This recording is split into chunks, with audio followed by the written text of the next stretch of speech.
দেশ গড়ার যে সুযোগ তৈরি হয়েছে তা নষ্ট করা যাবে না, স্বাধীনতা পদক প্রদান অনুষ্ঠানে বললেন প্রধান উপদেষ্টা।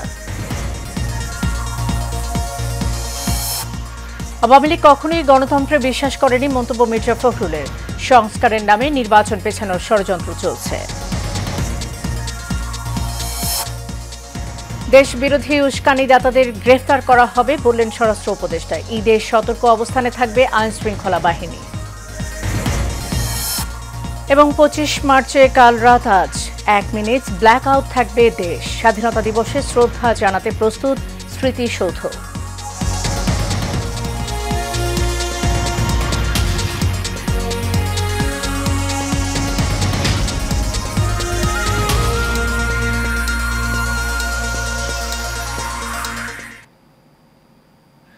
স্বাগত এশিয়া নিউজের সাথে আছি সাবরিনা জিয়া।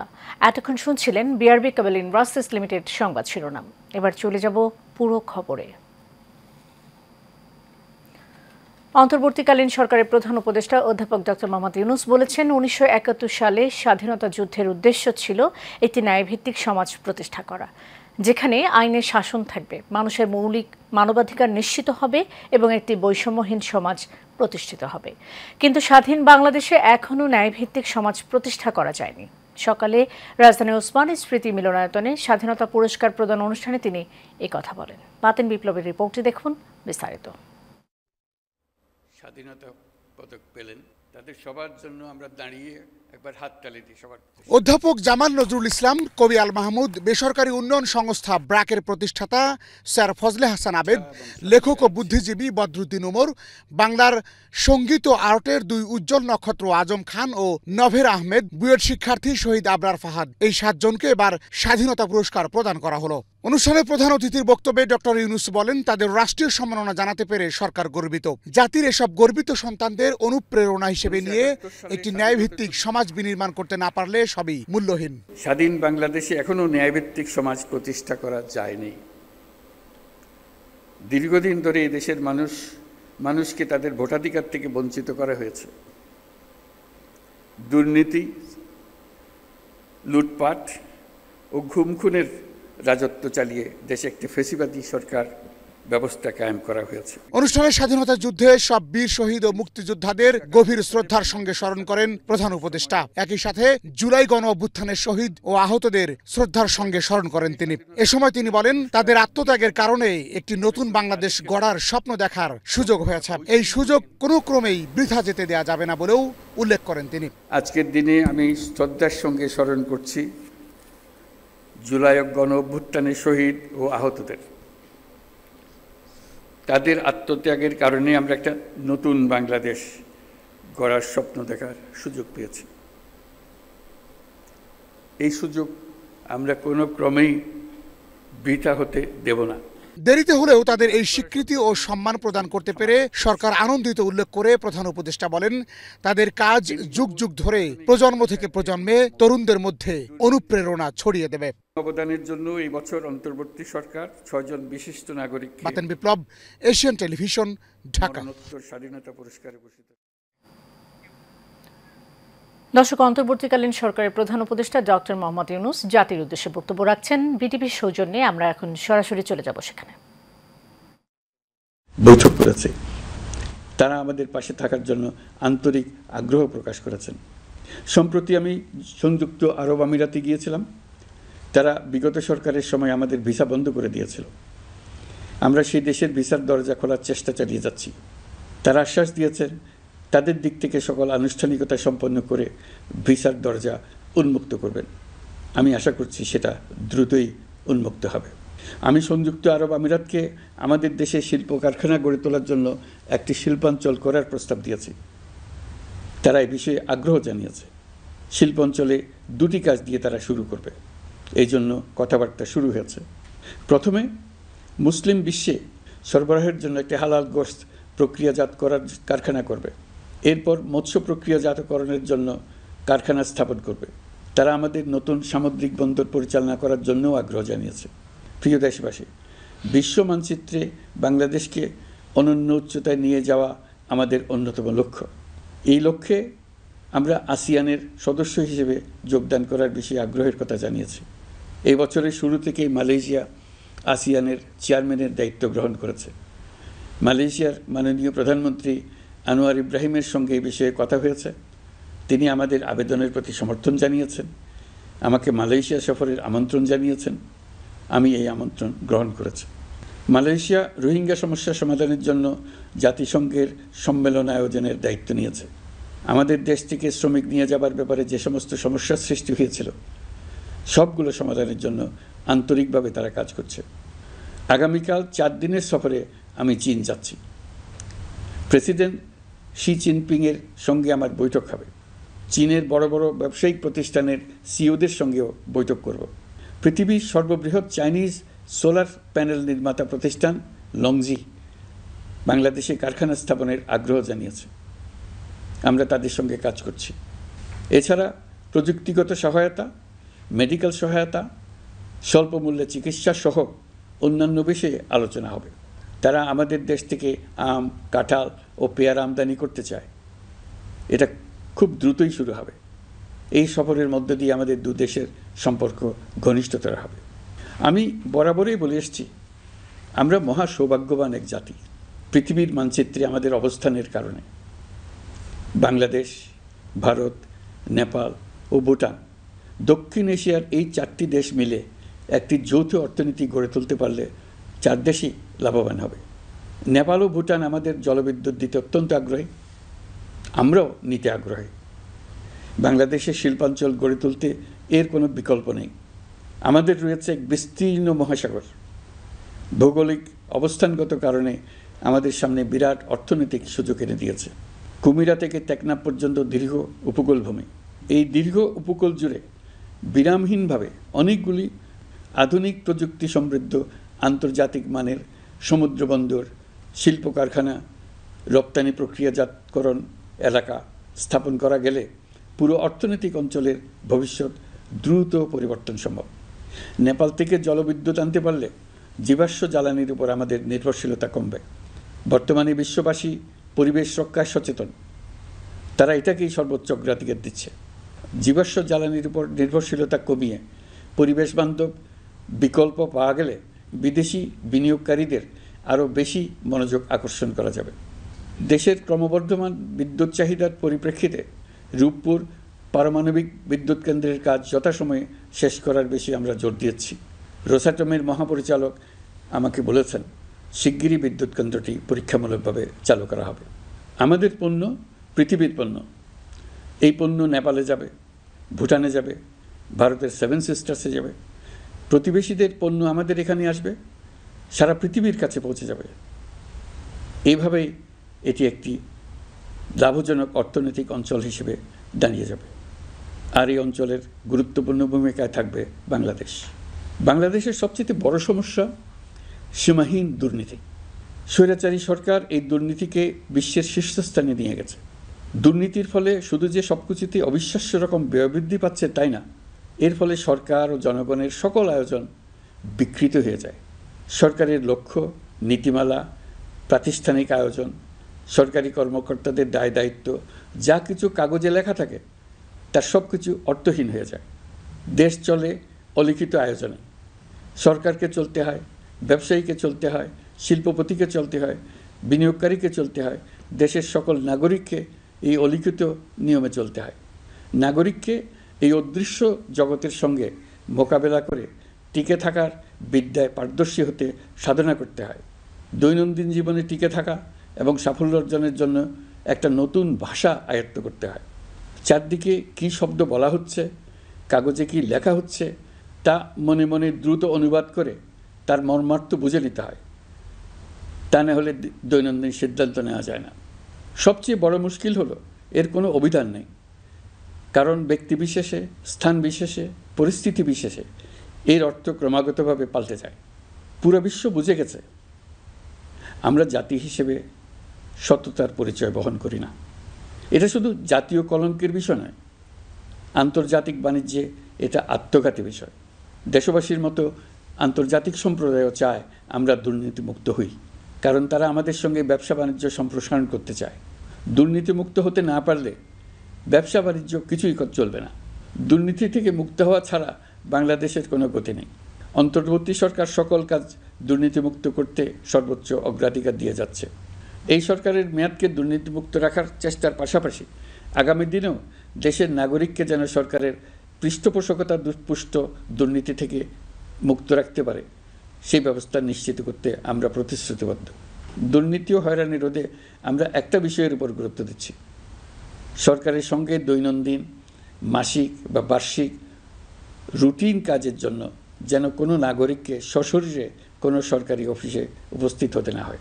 দুর্নীতি প্রতিরোধের অংশ হিসেবে সরকারি সব অফিসে ফাইলিং চালুর সিদ্ধান্ত নেওয়া হয়েছে। ফাইলিং ব্যবস্থা চালু হলে দুর্নীতি কমে আসবে। এতে করে কোন অফিসের কোন ডেস্কে কোন ফাইল আটকে আছে তা সহজেই জানা যাবে। সরকারি যতগুলো কার্যক্রমে অনলাইন সেবা চালু সম্ভব সবখানেই এই সেবা চালুর বিষয়ে সরকার কাজ করছে। সরকারি বিভিন্ন সেবা পেতে অসহায় নাগরিকের টুটি চেপে ধরে অবিশ্বাস্য পরিমাণ টাকা দিতে বাধ্য করা হয়। টাকার যে লেনদেন ও ভোগান্তির সম্মুখীন হতে হয় সেটা থেকে নাগরিকদের বাঁচানোর জন্য আমরা বদ্ধপরিকর।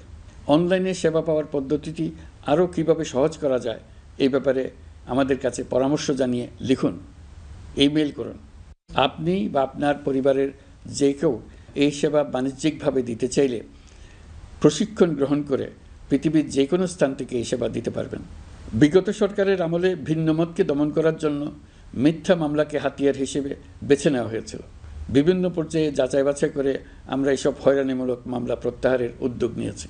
গত ফ্যাসিস্ট সরকারের সময় দায়ের করা রাজনৈতিক হয়রানিমূলক মামলাগুলোর মধ্যে সারা দেশেই পর্যন্ত ৬,০০০। দর্শক, অন্তর্বর্তীকালীন সরকারের প্রধান উপদেষ্টা ডক্টর মোহাম্মদ ইউনূসের বক্তব্যটি বিটিভির সৌজন্যে সরাসরি শুনছিলেন। এটি আপনারা দেখতে পাবেন এশিয়ান টেলিভিশনের ফেসবুক পেজ এবং ইউটিউব লিঙ্কে। আমরা চলে যাব পরের সংবাদে। ২৪-এর মতোই ৭১-এ দেশের মানুষকে অরক্ষিত রেখে আওয়ামী লীগ নেতারা পালিয়ে গিয়েছিলেন বলে মন্তব্য করেছেন বিএনপি মহাসচিব মির্জা ফখরুল ইসলাম আলমগীর। দুপুরে মহান স্বাধীনতা দিবসের আলোচনা সভায় এই মন্তব্য করেন তিনি। সভায় বিএনপির শীর্ষ নেতারা বলেন, সংস্কারের উসিলায় নির্বাচন পেছানোর ষড়যন্ত্র করা হচ্ছে। মোশাররফ তালুকদারের ক্যামেরায় কাউসার আহমেদের রিপোর্ট। মহান স্বাধীনতা ও জাতীয় দিবস উপলক্ষে বিএনপির আলোচনা সভা, যেখানে বেশিরভাগ বক্তার মুখেই উঠে এসেছে স্বাধীন দেশে আওয়ামী লীগের দুঃশাসন, নির্যাতন এবং পরাধীনতার গল্প। জনগণের রোষানলে দেশ থেকে পালিয়ে গেলেও এখনও বিভিন্নভাবে ষড়যন্ত্র করে যাচ্ছে বলে জানান বিএনপির শীর্ষ নেতারা। বলেন, সংস্কারের নামে নির্বাচন পেছালে দেশে বিশৃঙ্খলা তৈরি হবে। জাতীয় সংসদের নির্বাচনের দিন তারিখ ঘোষণা করব, কিন্তু এই নিয়ে আজকের এই স্বাধীনতা দিবসে আমরা আলোচনা করেছি। সন্দেহ পোষণ করছে জনগণ যে এই নিয়ে ষড়যন্ত্র হচ্ছে। আমরা বলতে চাই যে নানাভাবে উশিলা সৃষ্টি করা হচ্ছে। এখন তারা অনেকেই একটু বেপরোয়া হয়ে গেছে। তাদের কথাবার্তা, ভাবভূমি, আচার আচরণের গণতন্ত্রের প্রতিফলন আমরা দেখতে পাচ্ছি। এ সময় বিএনপি মহাসচিব বলেন, আওয়ামী লীগ কখনো গণতন্ত্রে বিশ্বাস করত না, তাই তাদেরকে কোনো গণতান্ত্রিক সুবিধা দেওয়া হবে না। যে নির্বাচনের কোনো বিকল্প নেই, কারণ নির্বাচনের মধ্য দিয়ে আমাদেরকে গণতন্ত্রে যেতে হবে। সেটাই হচ্ছে গেটওয়ে টু ডেমোক্রেসি। এই ডেমোক্রেসি ছাড়া আমরা মনে করি না যে আর কোনো সিস্টেম আছে যে সিস্টেম জনগণের কল্যাণ করতে পারে। কিন্তু আজকে নতুন করে ষড়যন্ত্র শুরু হয়েছে যেন এই প্রক্রিয়া পিছিয়ে যায়, বিলম্বিত হয়, অন্য কাউকে সাহায্য করা যায়। বক্তব্যে সমালোচনা করেন বিভিন্ন রাজনৈতিক দলের। জানান, ১০০ গাড়ি নিয়ে শোডাউন দিলেই জনগণের সাথে সম্পৃক্ত হওয়া যায় না। কাউসার আহমেদ, এশিয়ান টেলিভিশন, ঢাকা। নোয়াখালী হাতিয়া উপজেলায় জাতীয় নাগরিক পার্টির জ্যেষ্ঠ যুগ্ম সমন্বয়ক আব্দুল হান্নান মাসুদের পথসভায় বাধা ও হামলার ঘটনায় বিএনপির লজ্জিত হওয়া উচিত বলে মন্তব্য করেছেন দলটির উত্তরাঞ্চলের মুখ্য সংগঠক সার্জিস আলম। সকালে সামাজিক মাধ্যম ফেসবুকে এক পোস্টে কথা বলেন তিনি। সার্জিস বলেন, বিগত ১৬ বছরে স্বৈরাচারী আমলে দল হিসেবে বিএনপি সবচেয়ে বেশি অন্যায় এবং জুলুমের শিকার হয়েছে। অতঃপর হান্নান মাসুদের মতো কিছু অকুতোভয় আপসহীন সাহসী তরুণের হাত ধরে ছাত্র জনতার ঐক্যবদ্ধ প্রচেষ্টায় বিএনপি সহ বাংলাদেশের রাজনৈতিক দলগুলো সেই স্বৈরাচারী দুঃশাসন থেকে মুক্তি পেয়েছে। এই কৃতজ্ঞতা বোধটুকু বিএনপি সহ অন্যান্য রাজনৈতিক দলের সবসময় থাকা উচিত।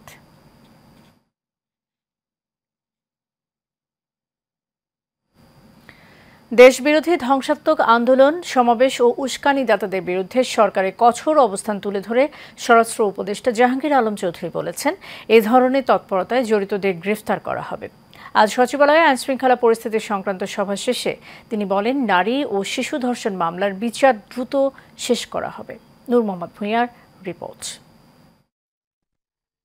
স্বাধীনতা দিবস, পবিত্র ঈদুল ফিতর, দেশের আইনশৃঙ্খলা পরিস্থিতি সহ সবকিছুকেই প্রাধান্য দিয়ে আইনশৃঙ্খলা পরিস্থিতির অষ্টম সভা করে স্বরাষ্ট্র মন্ত্রণালয়। সভা শেষে স্বরাষ্ট্র উপদেষ্টা বলেন, ঈদকে ঘিরে আইনশৃঙ্খলা বাহিনীর তৎপরতা বাড়ানো হবে, পাশাপাশি বৃদ্ধি পাবে রাজধানীতে গোয়েন্দা নজরদারিও।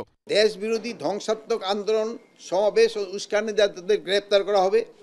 আইন শৃঙ্খলা পরিস্থিতিতে উন্নয়ন ও অপরাধমূলক কর্মকাণ্ড রোধকল্পে আইন শৃঙ্খলা রক্ষাকারী বাহিনীর তৎপরতা বৃদ্ধি, যেমন টহল বৃদ্ধি করা হবে, গোয়েন্দা নজরদারি আরও বৃদ্ধি করা হবে এবং ঈদ যেন নির্বিঘ্নে সবাই করতে পারে এবং রাস্তাঘাটে আরও চেকপোস্টও বাড়ানো হবে এবং বিভিন্ন আবাসিক হোটেল এবং বস্তিত অভিযানও বৃদ্ধি করা হবে। ঈদে অতিরিক্ত যাত্রী ভাড়া না বৃদ্ধি করতে সংশ্লিষ্ট কর্তৃপক্ষকে নির্দেশ দেন স্বরাষ্ট্র উপদেষ্টা। ঈদের সময় অনেক সময় যে লঞ্চ চালারা ভাড়া বাড়ায় দেয়, তারপরে বাস চালারা অনেক সময় ভাড়া বাড়ায় দেয় এবং তারা বলে যদি না আমরা লিমিটের মধ্যে এটা যেন না হয়, তো আমরা সংশ্লিষ্ট কর্তৃপক্ষকে বলছি যে সরকার কর্তৃক যে নির্ধারিত ভাড়া, ওই ভাড়াটা শুধু তারা নেবে, বেশি ভাড়া যেন কেউ নিতে না পারে। এছাড়া নারী ও শিশু নির্যাতন নিয়ে সরকারের জিরো টলারেন্স, এ বিষয়ে সরকার কঠোর অবস্থানে আছে জানিয়ে উপদেষ্টা বলেন, ধর্ষণের মামলা বিচার দ্রুতই করতে হবে। ধর্ষণ সহ নারী শিশু নির্যাতনের বিগত সরকারের অবস্থান অত্যন্ত স্পষ্ট। নূর মোহাম্মদ ভূঁইয়া, এশিয়ান টেলিভিশন, ঢাকা। আজ 25 মার্চ, গণহত্যা দিবস। ৭১-এর ভয়াল সেই কাল রাতের স্মরণে আজ রাত 10:30 থেকে 10:31 পর্যন্ত 1 মিনিট ব্ল্যাকআউট কর্মসূচি পালন করা হবে। এ সময় সব আলো নিভিয়ে একসঙ্গে নীরবতা পালন করা হবে। তবে কেপিআই ও জরুরি স্থাপনায় এই কর্মসূচির আওতামুক্ত থাকবে। 1971 সালের এই রাতে অপারেশন সার্চলাইট নামে নির্বিচারে মানুষ হত্যা করে পাকিস্তানি হানাদার বাহিনী। এক রাতেই বাংলাদেশের বিভিন্ন স্থানে লাখো বাঙালিকে হত্যা করা হয়। দিনটি স্মরণে 2017 সালে 25 মার্চকে জাতীয় গণহত্যা দিবস ঘোষণা করে সরকার। গণহত্যা দিবস উপলক্ষে নানা কর্মসূচি নিয়েছে মুক্তিযুদ্ধ বিষয়ক মন্ত্রণালয়।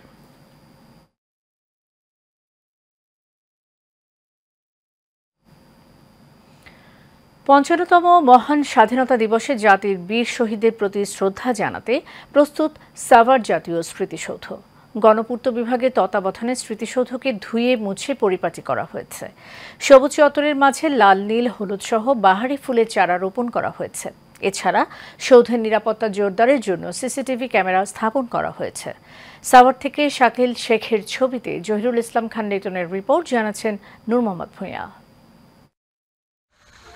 একদিকে চলছে ইটের পথ, শহীদ বেদি আর গণকবরের ধোয়া মোছার কাজ।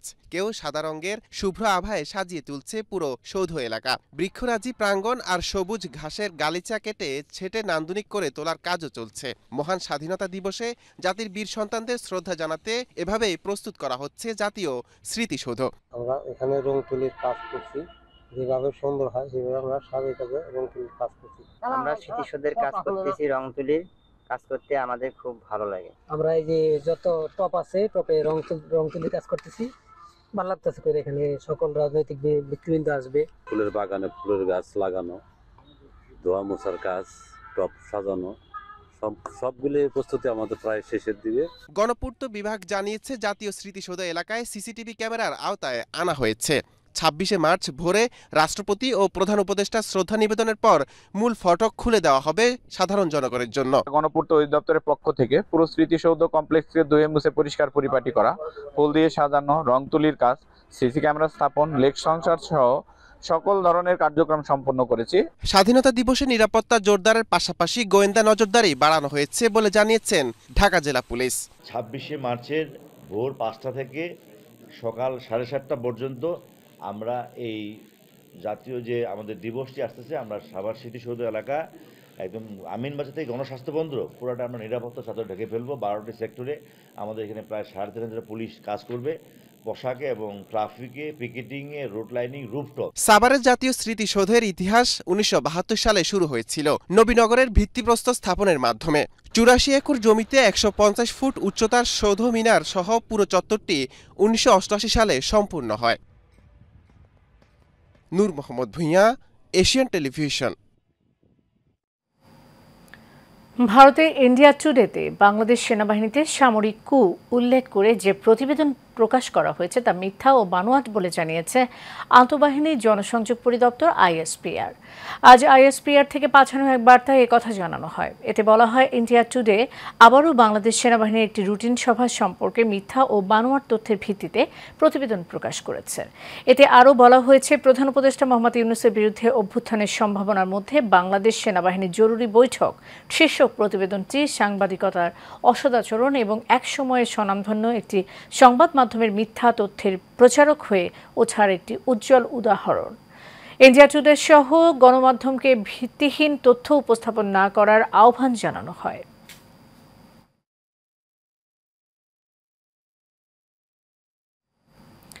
রাজধানীর শাহবাগ এলাকা থেকে টেস্ট ড্রাইভের কথা বলে টয়োটা হ্যারিয়ার জিপ ছিনতাইয়ের ঘটনায় গাড়ি ও বিদেশি পিস্তল সহ একজনকে গ্রেফতার করেছে পুলিশ। দুপুরে জেএমপি মিডিয়া সেন্টারে আয়োজিত এক সংবাদ সম্মেলনে এ তথ্য জানান জেএমপির রমনা বিভাগের উপপুলিশ কমিশনার মোহাম্মদ মাসুদ আলম। গ্রেফতারকৃত ব্যক্তির নাম আহসান আহমেদ ওরফে মাসুম। গ্রেফতারের সময় তার কাছ থেকে ছিনতাই হওয়া জিপ গাড়ি, একটি ম্যাগাজিন সহ 5 রাউন্ড গুলি ভর্তি বিদেশি পিস্তল ও 3টি মোবাইল ফোন উদ্ধার করা হয়। অভিযুক্ত মাসুমের বিরুদ্ধে বিভিন্ন থানায় একাধিক মামলা রয়েছে বলে জানায় পুলিশ।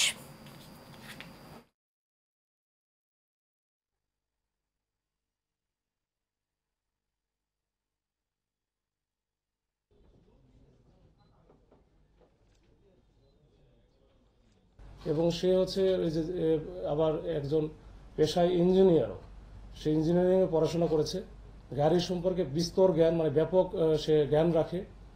তো এইটা দিয়ে খুব সহজে শোরুমের যে যারা স্বত্বাধিকারী বা শোরুমের যার সাথে যারা সংশ্লিষ্ট গাড়ির শোরুমের সাথে, তাদেরকে খুব সহজে সে কনভিন্সড করতে পারে এবং কনভিন্সড করে সে তার কাজটা করে ফেলে। এবং ইতিপূর্বে বহু অনেকগুলো কাজ করেছে এবং আমাদের কাছে স্বীকার করছে 2টার কথা। 24-এর গণ অভ্যুত্থানে গুরুতর আহতের মাঝে ঈদ উপহার বিতরণ করেছে association of engineers Bangladesh app. বিএনপির ভারপ্রাপ্ত চেয়ারম্যান তারেক রহমানের নির্দেশনায় রাজধানী পঙ্গু হাসপাতালে এই ঈদ উপহার বিতরণ করা হয়েছে। বিতরণকালে উপস্থিত ছিলেন বিএনপির যুগ্ম মহাসচিব শহীদ উদ্দিন চৌধুরী অ্যানি ও ঢাকা মহানগর উত্তর বিএনপির আহ্বায়ক আমিনুল হক। এ সময় গুরুতর আহত 122 জনের মাঝে ঈদ উপহার তুলে দেওয়া হয়।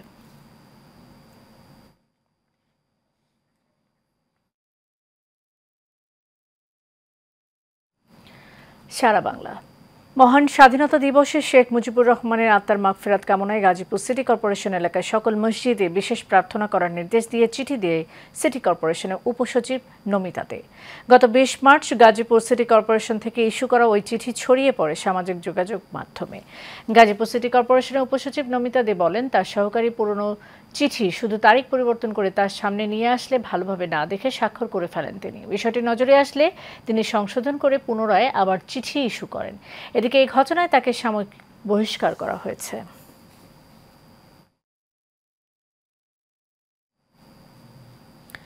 নারায়ণগঞ্জের রূপগঞ্জে গত বছরের 30 জুন জমি সংক্রান্ত বিরোধের জেরে যুবক জিসান হত্যার ঘটনাকে বৈষম্য বিরোধী ছাত্র আন্দোলনে শহীদের তালিকায় রাখা ও মামলা বাণিজ্যের প্রতিবাদে সংবাদ সম্মেলন হয়েছে।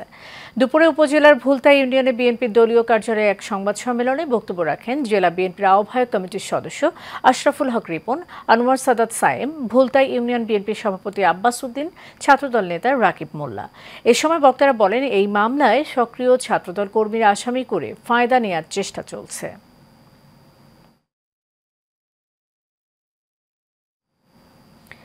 Brahmanbaria institution of diploma engineers বাংলাদেশের জেলা শাখার আয়োজনে পরিকল্পিত এবং নিরাপদ জেলা শহর শীর্ষক আলোচনা সভা ও ইফতার মাহফিল অনুষ্ঠিত হয়েছে।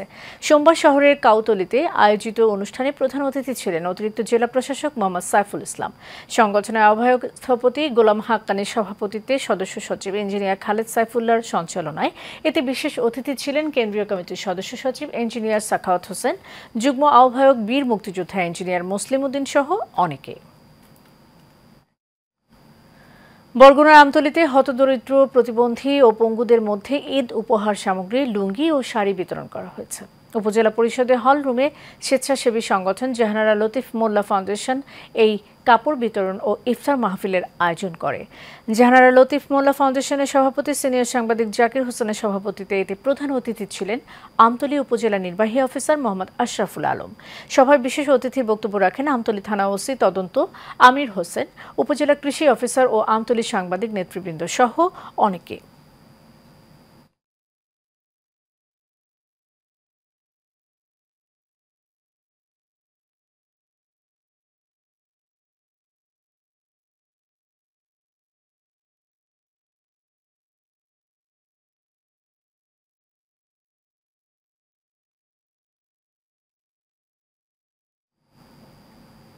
তিতাসে অনুষ্ঠিত হল দ্বিবার্ষিক হিফজুল কোরআন প্রতিযোগিতা 2025।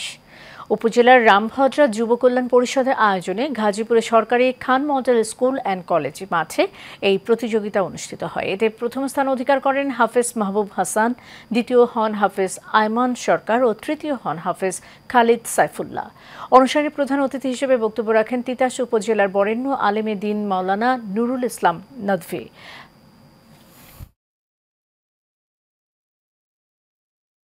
নিউজ যাবার আগে বিআরবি কেবল ইন্ডাস্ট্রিজ লিমিটেড সংবাদ শিরোনাম জানিয়ে দেব আরও একবার।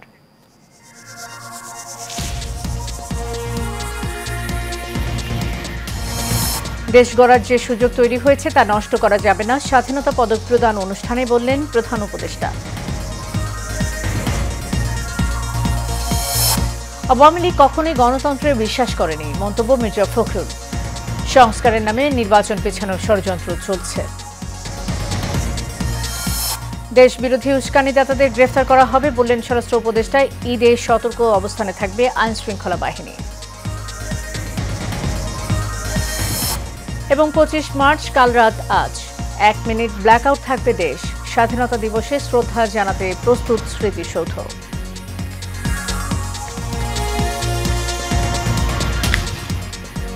এশিয়ান নিউজ পর্যন্ত। পরের সংবাদ রাত 9:30টায় দেখার আমন্ত্রণ রইল। ধন্যবাদ সাথে থাকার জন্য।